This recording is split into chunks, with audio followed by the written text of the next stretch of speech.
Caribe Radio nos proponemos ser la emisora online calificada para ser la mejor opción en comunicación para usted. Nos preparamos en noticias, deportes, cultura, música y de entretenimiento general para que usted esté conectado todo el tiempo con nosotros. Caribe Radio ofrece el mejor servicio de comunicación digital para que las empresas se hagan visibles a diferentes públicos. Desde lo público trabajamos para el servicio y por el servicio social. Caribe Radio Online nos entrenamos día a día para brindar la mejor opción en producción de medios digitales. Caribe Radio, la radio del futuro. Los conceptos, productos y servicios del siguiente espacio son responsabilidad del director del programa y no representan el pensamiento de esta emisora.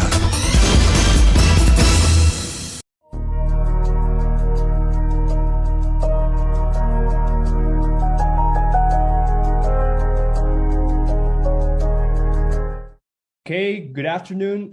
This is Discussions with Authors, part of Books Over Drinks, an online community meant to foster the passion for books by providing a platform for both authors and readers to exchange ideas and discuss their work. We are pleased to welcome Chelsea Wald to discuss her book, Pipe Dreams, The Urgent Global Quest to Transform the Toilet.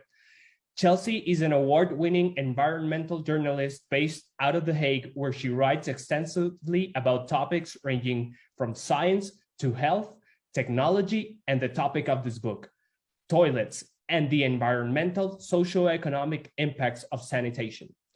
Pipe Dreams is a comprehensive look into the state of modern sanitation and the toilet.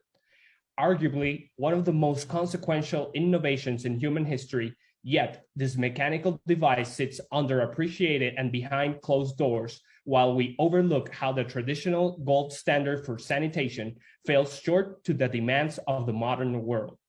The book mixes historical information with the latest scientific data and technological breakthroughs to provide a fascinating perspective into a problem that is quickly catching up to us.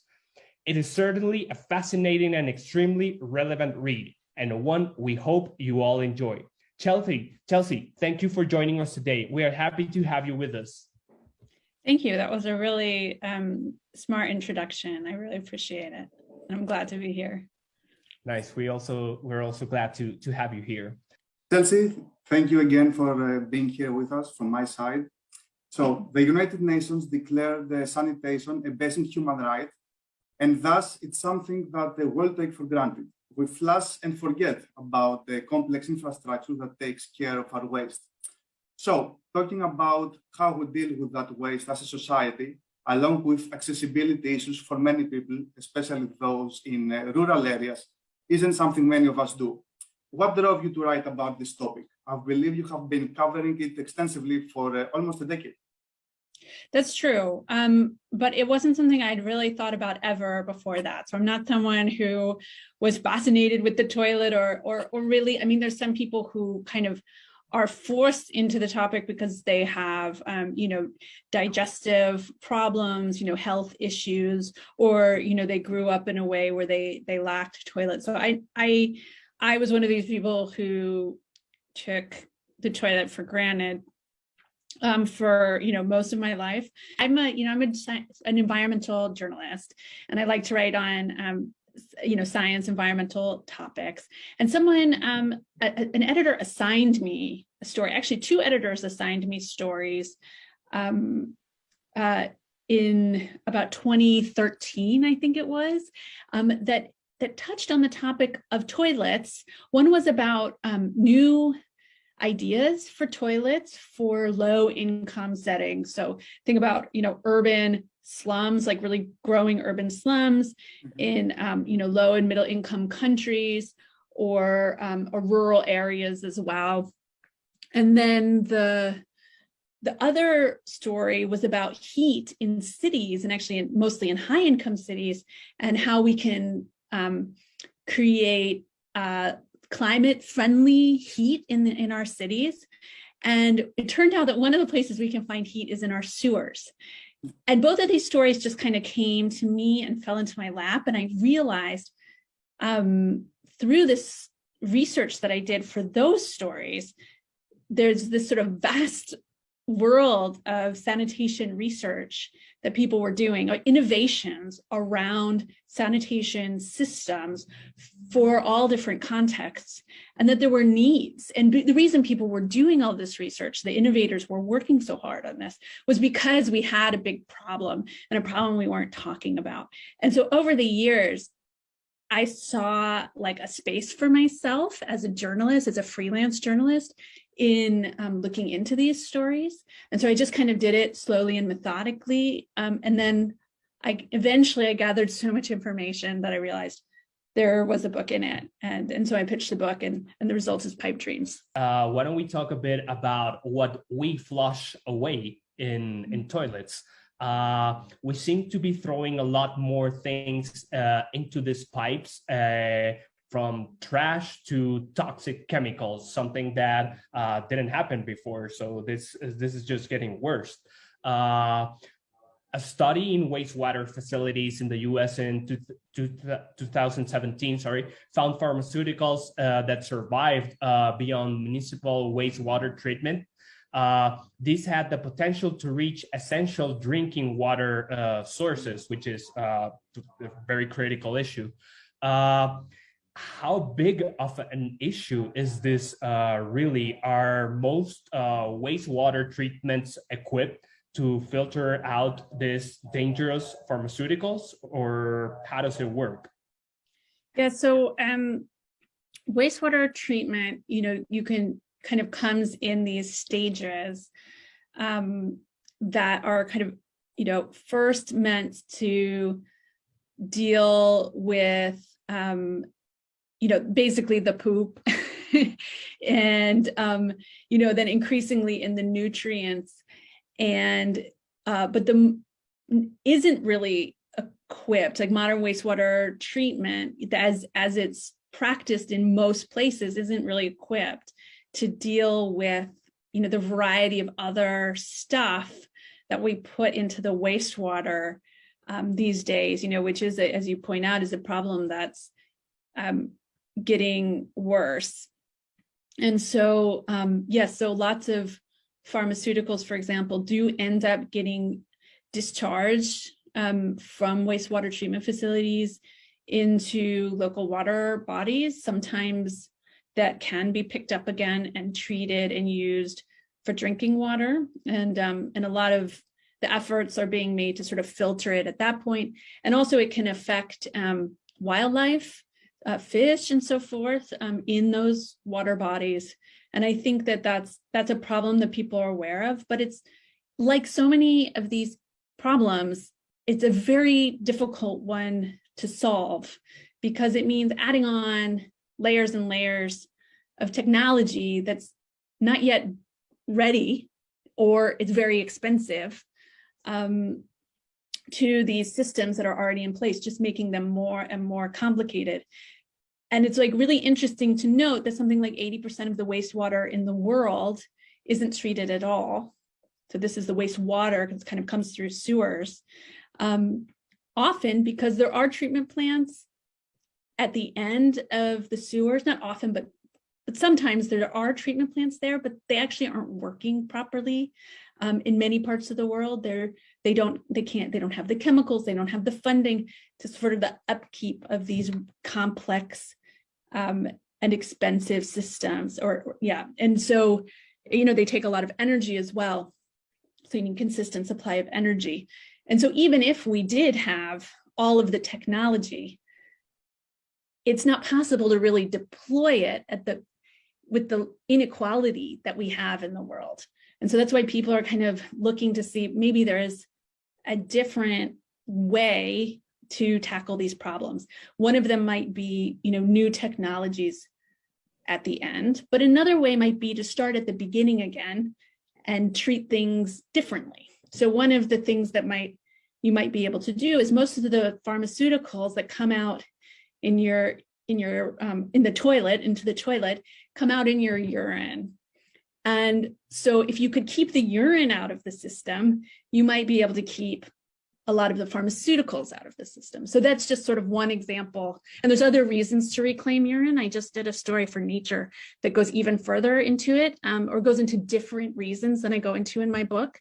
But that's just one example of reimagining the whole system for better outcomes. Yeah, no, and very interesting. Yeah, go ahead. and thank you, Ricky. And also talking about things that are in our wastewater and should not be there.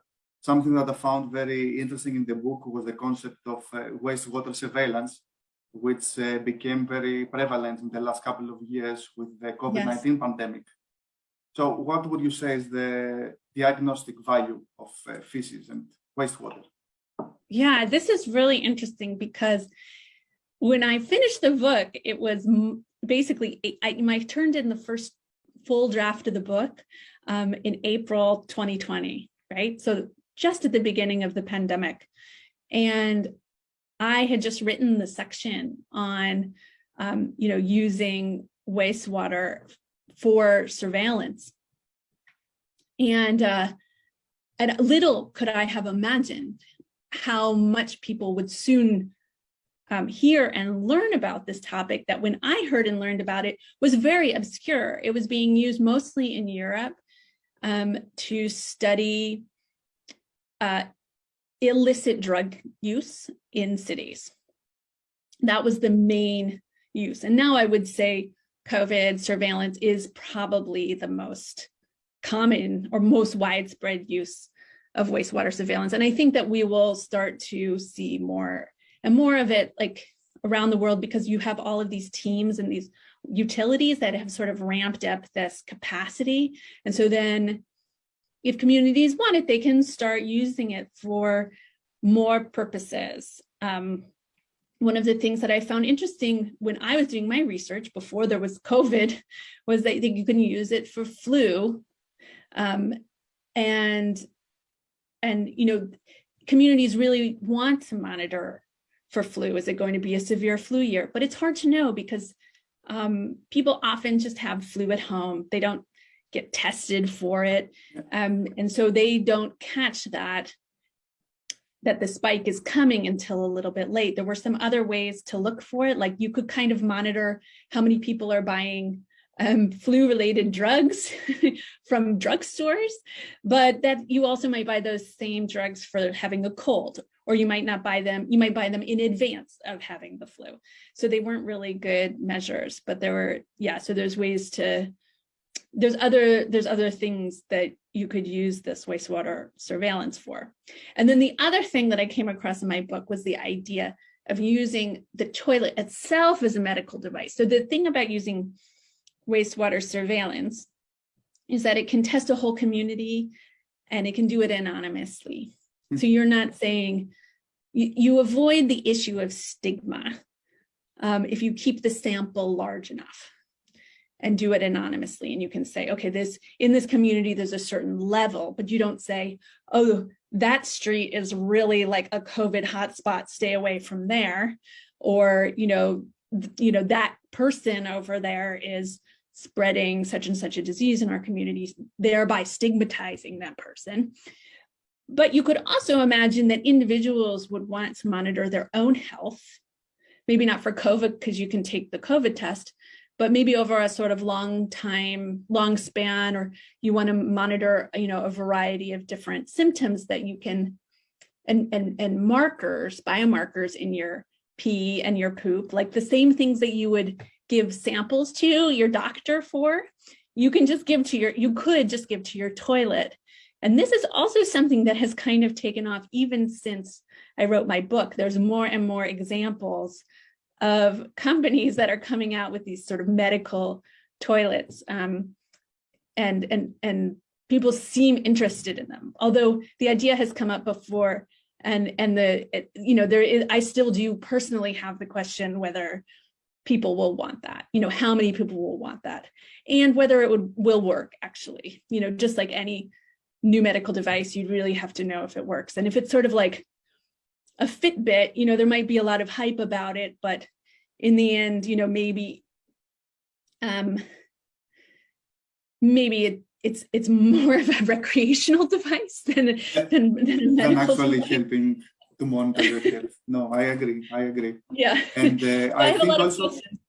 Yeah. I think also you mentioned in your book that many people have a data privacy concern when it comes to smart toilets, and they're afraid that somehow people are going to gain access to their health information. I think you mentioned that many world leaders travel with a private toilet, like Kim Jong-un. Yeah, so that's really, that was something I never expected to include in my book. My book is full of these sort of random anecdotes that I never expected to have, but I couldn't leave out. But what I learned was, yeah, Kim Jong-un of North Korea travels with his own toilet because apparently he's afraid that people will take the samples from the toilet and glean information about his health from what's in there, and he doesn't want to give that valuable information away. I wouldn't know if many world leaders do that, but there were, if I remember correctly, there was some rumor that at least during the Cold War, there was some toilet spying going on, something like that. So, it's plausible that could happen. I mean, if you're paranoid about sharing your health data, you wouldn't want to do that. On the other hand, lots of people seem perfectly willing to give, their data away to companies. So maybe that won't stop a medical toilet from being successful. Yeah, definitely. I mean, people are very happy to give all sorts of data to marketing companies via their phones, their laptops, but when they actually have to think about it and it's about their toilet, maybe they get concerned. I don't know, sometimes. Yeah, I mean, it is especially private, isn't it? I mean, it's particularly private, like what you do on the toilet. It's one of the most private things. I mean, it's, that you do in your whole life. So the idea of having like a company in the looking what you do every day. Yes. Yeah. I think one of the smart toilets was photographing anuses and diagnosing. So that was it was a patent. It's something that's possible. At least at the time that I reported the book, it wasn't something that was being put into a commercial product. It was a research team. But the question is, if you have a lot of people using a toilet, right? This is an important question. If you have a lot of people using a toilet, how do you tell, if you're the machine, which person in the family is using the toilet? They sit down. You could maybe tell by weight or something else, but apparently our anuses have like fingerprints and they're unique. And so you could also tell each user's uniqueness. But the main innovator that I profiled for that section, who has a product on the market, when I brought that up with him, he said, "Oh yeah, we know that, but we would never do that because our users, like, that would not fly with our users." So I think it's interesting that you can do it, but whether the toilets actually will do it, I have doubts. Yeah, I think it's difficult to fly commercially, but still it was very interesting to find out that our anuses are like our fingerprints, unique. And I think that Dali was the one that also saw that many decades ago. Yes, Salvador Dali somehow commented on that years ago. Yeah, exactly. Like bringing all these people you'd never expect to see in this book here. And at some point I had to say to myself, okay, you're just going to do this. Like, this book's going to get a little weird at times, because these anecdotes, like, it just makes sense to have them in there, right? Yeah, definitely. So we take the toilet for granted, and yet there are entire communities that don't have access to basic sanitation, let alone to a toilet.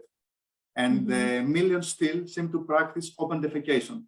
What are the environmental, health, and socioeconomic effects of this practice?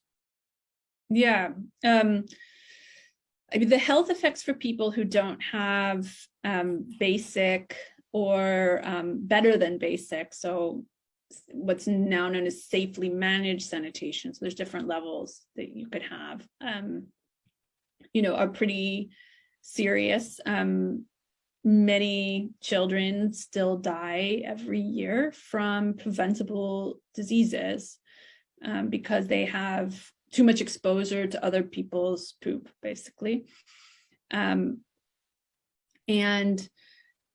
it also, even if you don't die as a child from that or as an adult, those consequences such as stunting, which is a lifelong and actually multi-generational condition that you can get from exposure, like ongoing exposure to pathogens from, intestinal pathogens. And then there's also, there's also like missed work, right? So the effects on the economic outcome of this is bad. There's a estimate that for every dollar invested in universal sanitation, a country could make back, I think it's $7, right? Like, so $7. So it's, the returns on investment for this are amazing, but still the investment is difficult. It's not just that you can say do it and then it's done. It's, there's a lot of challenges. And then the environmental impacts are also pretty serious. And I think people are starting more and more to understand the impacts of sewage especially in water bodies. The nitrogen that comes out, especially from our urine, but that's in our pee and our poop, the phosphorus, cause overgrowth of algae, causing toxic algae blooms, killing off wildlife, making rivers and coastal areas dead and, hurting coral reefs. And then also there's pathogens in there, and those can also cause damage to wildlife. I think those are the main ones, but there's really so many. And you touched on, for example, the issue of pharmaceuticals. You could have antibiotic resistance that comes out of this sort of mix. And so just managing everyone's poop at a basic level would make a massive difference worldwide. Yeah, definitely. Yeah, interesting. When you were mentioning about like the clear returns over investment on sanitation, what do you think is the main reason, if there is, that governments are still lagging behind in this important issue? Is there something you identify as, okay, this is like our main blocker? I know it's like a really broad question, but yeah. I mean, it's a really complex thing. And I think that if I can, I'll just mention a couple of things that I think are in the mix. I mean, one is that it's a complicated problem. And doesn't always have a very clear solution. So it's not just super simple to tackle. And so that makes it not low-hanging fruit in a way for governments. It's also something people don't want to talk about and politicians don't want to be associated with. So for that reason as well, like if you're a politician, with some exceptions, most people don't want to be the toilet person, the toilet guy. You can be mocked as well as lauded for that. Although, as I said, there are some exceptions in that regard. And then, one of the reasons it's also complex is that the technology, as I was saying, isn't always, the right technology isn't always obvious. So when in rural areas or, in other places, the go-to for trying to get rid of open defecation is pit latrines. They're holes in the grounds, that you put like a toilet over. It's like an outhouse, and there's there have been struggles where aid organizations or governments have gone in and installed a lot of these, and people still don't use them. There's cultural reasons they don't want to use them. And also they're just not that pleasant, you know, and people don't want to. They're used to doing it a certain way, you know, finding a spot in the open that they're comfortable with. And then you tell them they have to go into kind of a smelly hut, and they, you know, say, no, thank you. And by the way, this shelter could be very useful as storage or as shelter for my animals. Like, it has more value to me in that way. So for all those reasons, cultural reasons, you know, the size of the investment required, perhaps the low social status in the community of people who don't have sanitation. So they're kind of, you know, lack of clout in the community, and the taboo nature of the topic. It's just not something that a lot of countries have been able to tackle. And even we see this as more and more information comes out about rural areas, poor rural areas in the US, not having good sanitation. I think you see a lot of those same elements at play. And I think also what you mentioned in the book was that many times, even when governments try and install, for example, those latrines, then they never repair them when they break, or replace them when they overfill. So they just end up being there. Yes. And there's a lot of disillusionment, I think, among communities who have gotten sanitation interventions.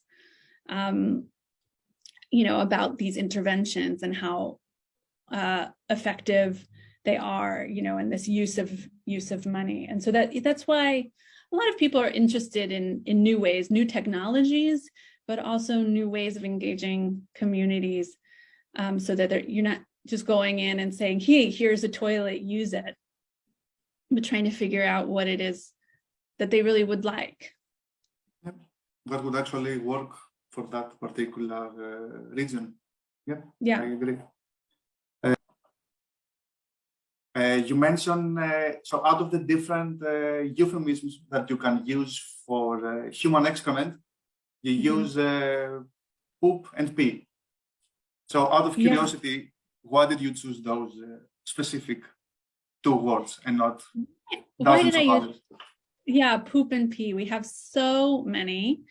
And, you know, when you talk to people, they do have different opinions about, you know, what's the correct term. Like a term of art among scientists is to call poop shit. If I can say that on this podcast or on this video. It's about toilets, so who can say everything. So, but they, you know, if you talk to experts, they'll talk about the shit, and they'll say it in a way that shit, you know, that they would say feces, interchangeably in classroom or in a lecture, as a sort of scientific term. But I thought, for my readers, that for some of them it might just be too much of a stretch. I do use the word sometimes in the book, but not extensively. And most of the other terms I found a little bit silly or too clinical, like feces I thought would be unapproachable, or it's just kind of gross.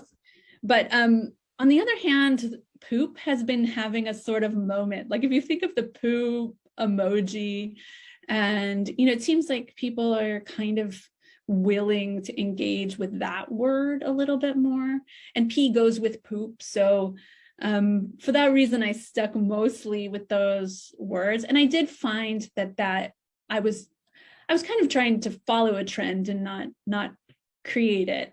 I did try to coin a few words in my book, but in that case, I was trying to go with something that I thought readers could handle, and that they would, you know, that could be funny, but also could be neutral.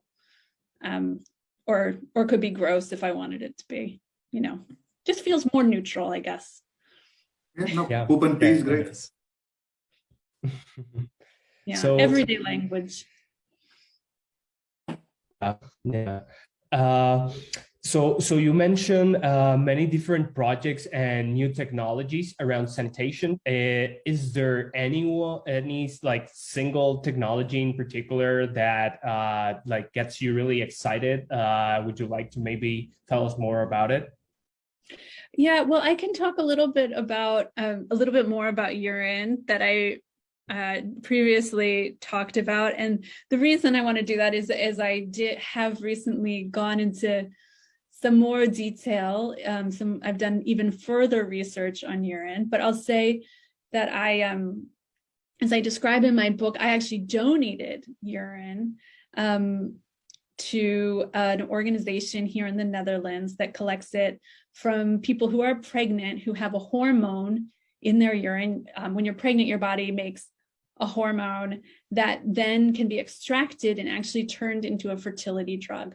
So there's a lot of really interesting things in urine. There's there's most of the nutrients that come out of your body from the food that you take in, and then you excrete it. And it's got the pharmaceuticals, so you can kind of separate the pharmaceuticals. And it also has a sort of a variety of other things in it. And so one idea is that keeping the streams separate for wastewater. And this can mean a lot of different things. So some people want to keep the toilet contents separate from gray water in the household. And that would have a lot of benefits, but that combines pee and poo. And then there's people who are even more radical than that, and they want to try to keep the pee separate from the poo. And the benefits of this have really been noted for a long time, for a few decades. But the problem was there was no really good way to do it, because anytime someone tried to develop what's called a urine diverting toilet, it was just much less pleasant to use than a regular toilet. And I'll say that is a common thread that runs through all kinds of toilet innovation. People just don't want to use a toilet that makes them think more or do more than the toilet that we're used to. We have this toilet, it's convenient, it's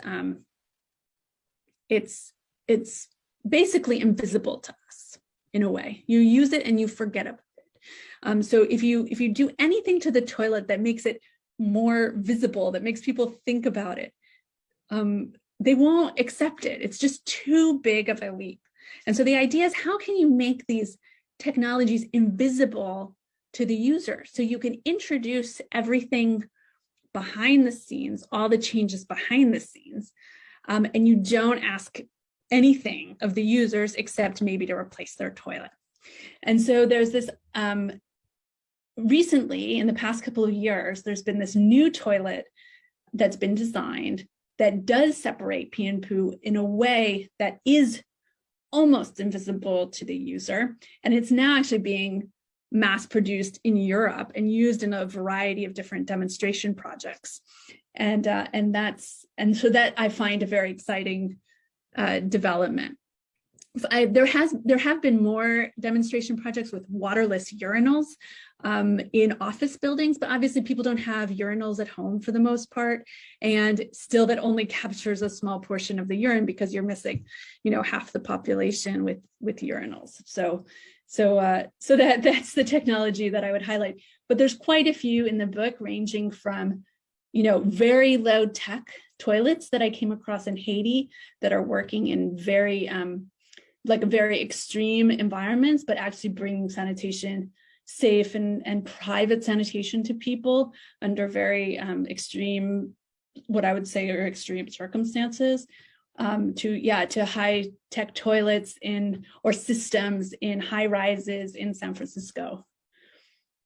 All right. Did you get to test this latest one toilet that separates poop from poop? Yeah, that's a good question. I haven't been able to test it yet because there's none near me. Okay. But I've talked to lots of people who have tested it and are trying it. It's being installed in universities and overall. People say you really, I've seen it, I've seen videos of it and stuff, and all you see is that there's kind of like a little bit of a hump in the front, and then the urine kind of goes on that and it runs down the front into a little separate hole. So it just looks a little bit different in the front, but you don't have to do anything different. Previously, you would have had to aim your pee into a special basin at the front, and that's just asking a lot of people, and it often didn't work that well. So that's different. Yeah, that's the difference. I did get to try a variety of toilets, including a vacuum toilet that's been installed in households here in the Netherlands, and that's also very interesting because it's very low water use. And then they take it, and because there's so little water mixed in with it, they can more easily recover energy from it. I believe towards the end of your book that you mentioned some ways to help improve sanitation worldwide is to become advocates for change.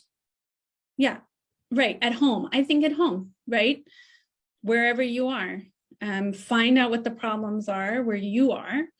And you can do that by just starting with your own toilet. Find out, so few people know where their pee and poop goes. Where is that wastewater treatment plant?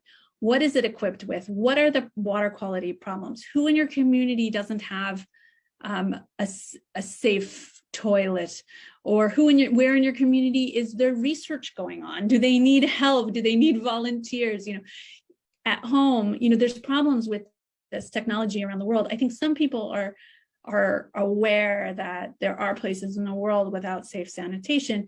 Fewer people are aware that their own sanitation systems are probably very troubled.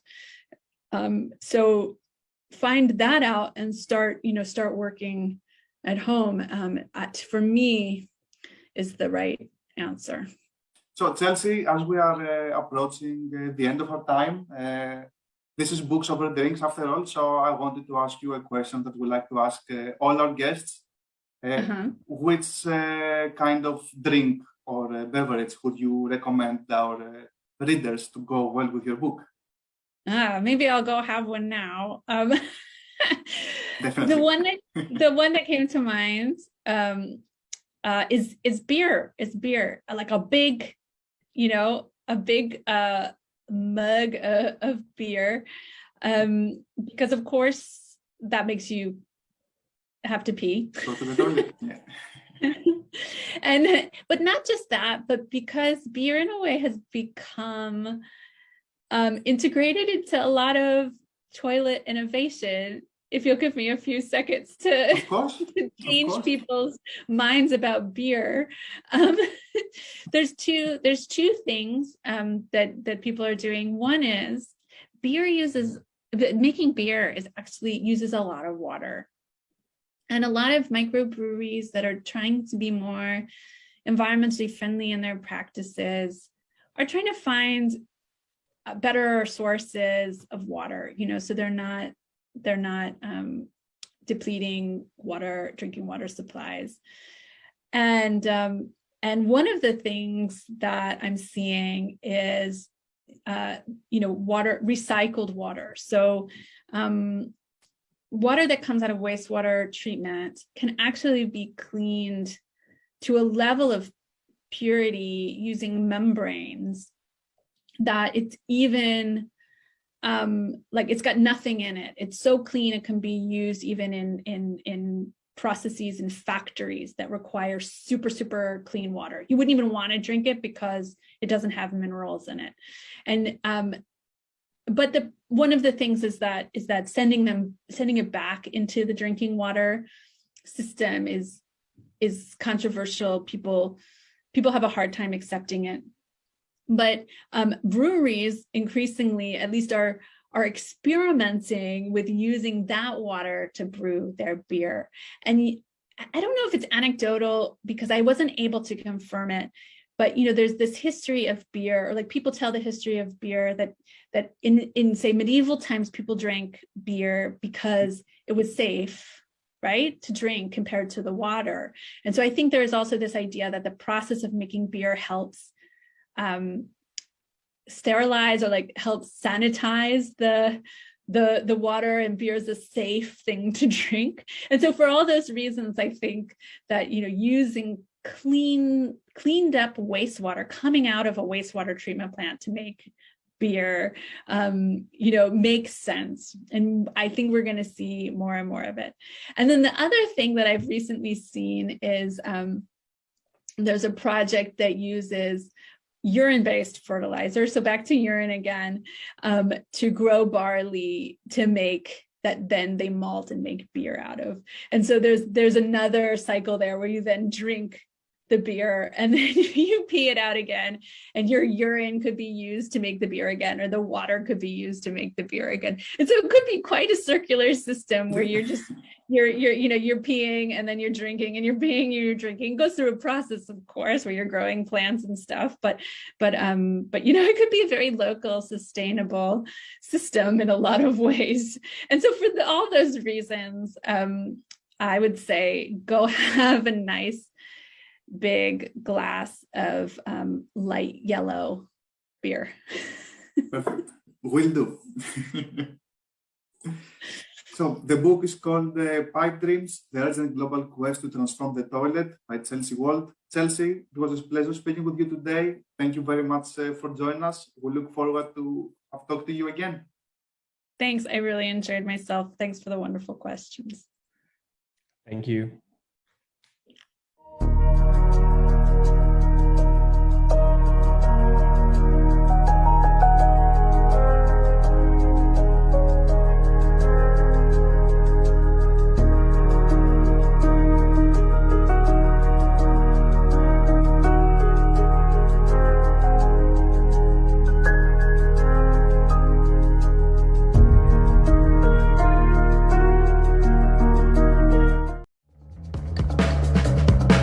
VIVO Radio, nos proponemos ser la emisora online calificada para ser la mejor opción en comunicación para usted.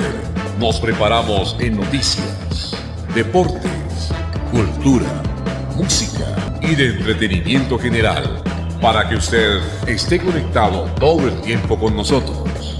VIVO Radio ofrece el mejor servicio de comunicación digital para que las empresas se hagan visibles a diferentes públicos.